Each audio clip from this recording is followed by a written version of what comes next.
کہانی شیر کا گھر۔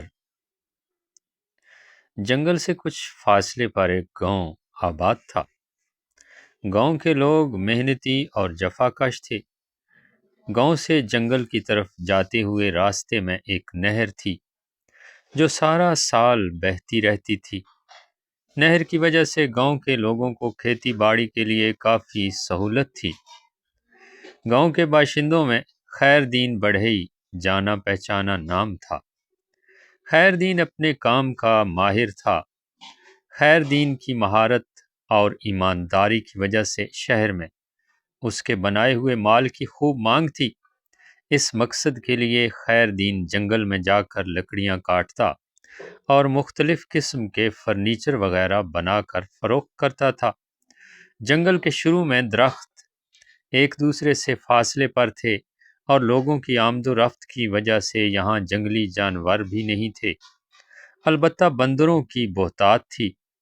چھوٹی موٹی شرارتوں سے وہ باز نہیں آتے تھے۔ کچھ دور جا کر گھنا جنگل شروع ہو جاتا تھا۔ خیر دین نے سنا تھا کہ گھنے جنگل میں شیر بھی رہتے ہیں، لیکن آج تک ان سے واسطہ نہیں پڑا تھا۔ ایک دفعہ خیر دین کو شہر کے چڑیا گھر کی طرف سے 3 بڑے سائز کے پنجرے بنانے کا کام ملا۔ خیر دین نے اپنے بیٹے کو ساتھ لیا، اوزار سنبھالے، جنگل کے گھنے حصے میں اپنے مقصد کی لکڑیاں کاٹ کر پنجرے بنانے کا کام شروع کر دیا۔ خیر دین کی عمر زیادہ ہو چکی تھی، لہٰذا وہ لکڑیوں کو اٹھا کر گھر لے جانے کی بجائے جنگل ہی میں کام کرتا اور شام کو اوزار لے کر واپس آ جاتا۔ تیسرے روز اس نے ایک خوبصورت اور مضبوط پنجرہ تیار کر لیا۔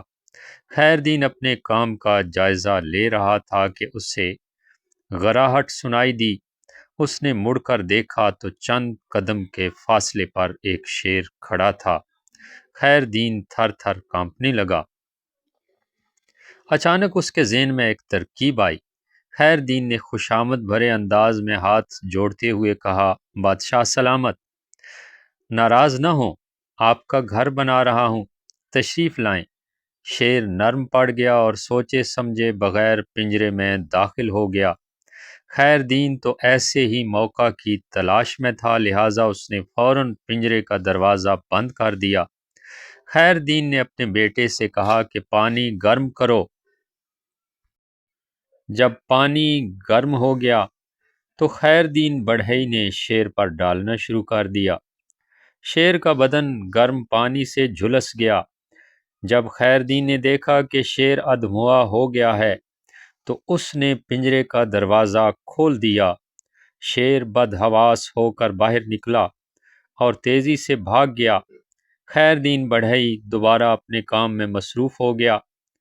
کچھ ہی دیر گزری تھی کہ شیر اپنے ساتھ مزید 2 شیر لے کر آتا دکھائی دیا۔ خیر دین اور اس کا بیٹا خوفزدہ ہو کر فوراً قریبی درخت پر چڑھ گئے۔ جلا بھنا شیر اپنے ساتھ لائے ہوئے دونوں شیروں کو لے کر درخت کے نیچے پہنچ گیا اور ان دونوں تک پہنچنے کا حل ڈھونڈنے لگا۔ آخر کار جلا ہوا شیر نیچے کھڑا ہوا اور باقی دونوں شیر اوپر تلے اس کے اوپر کھڑے ہو گئے۔ اس طریقہ کار سے وہ بڑھئی کے کافی قریب پہنچ گئے۔ خیر دین بڑھئی کی جان پر بنی ہوئی تھی۔ اس کے ذہن میں ایک ترکیب آئی۔ وہ ایک دم چلا کر بولا، گرم پانی لاؤ۔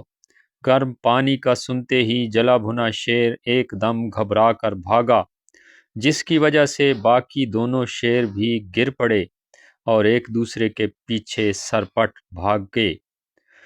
اس طرح خیر دین بڑھئی اپنی عقل مندی اور حاضر دماغی سے نہ صرف محفوظ رہا بلکہ شیروں کو بھی بھاگنے پر مجبور کر دیا۔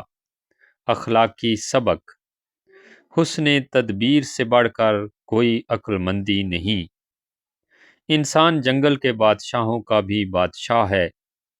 انسان کی حاضر دماغی اسے بہت سی مصیبتوں سے بچا لیتی ہے۔ حاضر دماغی اور عقل مندی بہترین حکمت عملی ہے۔ پیارے بچوں، یقیناً آپ کو یہ کہانی پسند آئی ہوگی۔ پسند آئی ہے تو ویڈیو کو لائک کیجیے، چینل کو سبسکرائب کیجیے۔ شکریہ۔